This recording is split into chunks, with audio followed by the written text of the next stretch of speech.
Thank you very much, Shocks. CuVee there and the rest of Samsung Galaxy going to be very happy with a 3-0 sweep in their quarterfinal, moving themselves on to New York City. And let's just try and approach how they did it tonight. I mean, each game got progressively longer, and whether or not that's C9 learning or Samsung, changing their compositions and more a product of the games themselves, what are your guys' thoughts? Samsung obliterated C9, and I think they should set their sights on the World Championship now. Like, the performance they put in the group stage to now and the fact that they are likely going to be able to make it to the finals, they just continue to get better. And I also love the fact that Crown apologized before he even did this. He said, "I'm sorry, NA fan, but I too came here to win." He's just really polite dude. Confidence is a good thing. Yep, very much so. You got to have confidence coming into a matchup like this. If we approach just this game specifically to break it down just for a moment, we have to look at the fact that, they went for the Zac, the Orianna. They did their best. And, of course, Meteos did come up with a few early kills. But it still seemed like for Cloud9, it was more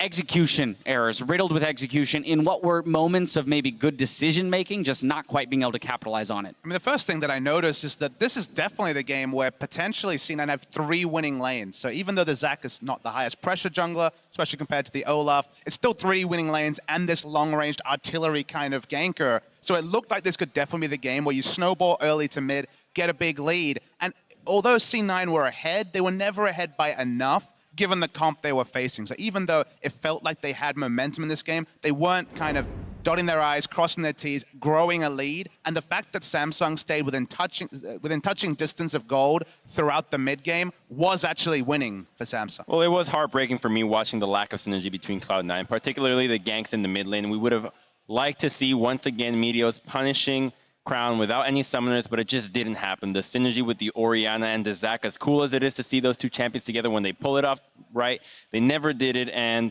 that's the kind of play that you need to be making if you're looking to advance to the semifinals and make a run for a world contender. Cloud9 didn't have any of that except for one play in the entire series, and that was with Sneaky and Meteos synergy. And if you just don't have that with any lanes, you're not going to get too far. And while we talk about C9 being in the position to push the pace here in this game, it was Samsung's ability to strike back in the moment that really pushed them forward, which is showcased in our replay, brought to you by Acer. Top lane here, C9 being the aggressors, but completely turned by Samsung Galaxy. Yeah, and this started off with the great ultimate from CoreJJ. He brings in Ambition, and Sneaky doesn't have any way of retreating. Ambition was always in the right place at the right time.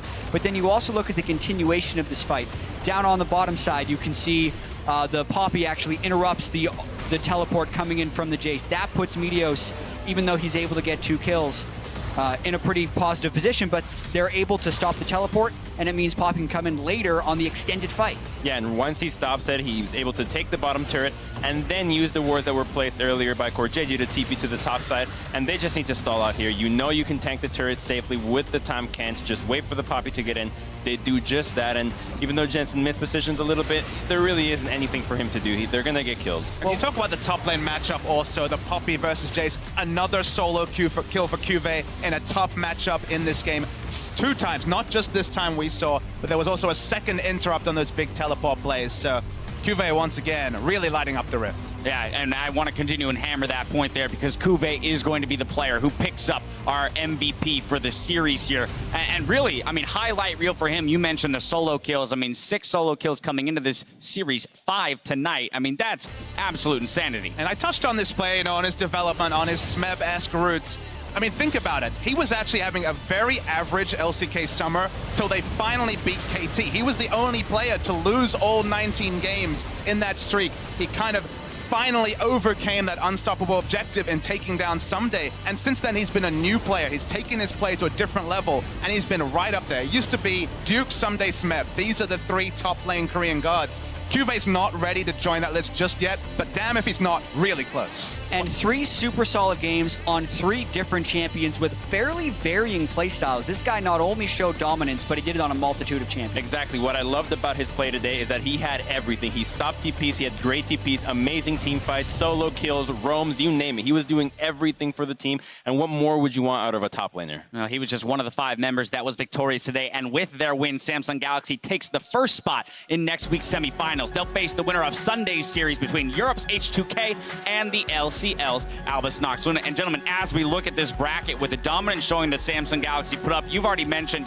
they're probably front runners for this side of the bracket to go to the finals. But I mean, if I'm H2K or Albus Nox, I am terrified of even advancing to face them. And Samsung continues to answer questions. I asked at the start of the day whether or not they could switch over from being underdogs to being prohibitive favorites. And I think, yes, they absolutely can. Can they play more champions than they've shown? Absolutely. They can actually play multiple different styles. They're looking better and better as this thing goes on, and we're still with the very small sample size. So that's the question they have to consistently answer, is whether or not they can maintain this exceptional level of play. Absolutely. Well, we'll be back here tomorrow at 5 p.m. Central Time, 3 p.m. Pacific, as we head to the other side of the bracket for a best-of-5 between reigning champions SK Telecom T1 and the LPL's Royal Never Give Up. So, gentlemen, preliminary thoughts on this matchup tomorrow. I mean, I'm going to say Uzi's words. I'm going to be surprised if RNG can take a game off SKT. They look incredible. They look like such a strong team that is able to play an incredible amount of styles as well on top of champions, and that's just something that you cannot take for granted. I mean, if you let SKT play the game, you do not often win. This has been the history of League of Legends, but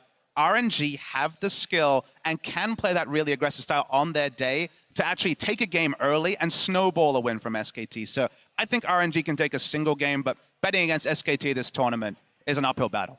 I think it's highly unlikely, but Mata also said if Uzi was on this team, we would beat SKT at MSI. Uzi is now on that team, but it's still highly unlikely because of the level SKT is playing at and the inconsistency RNG showed.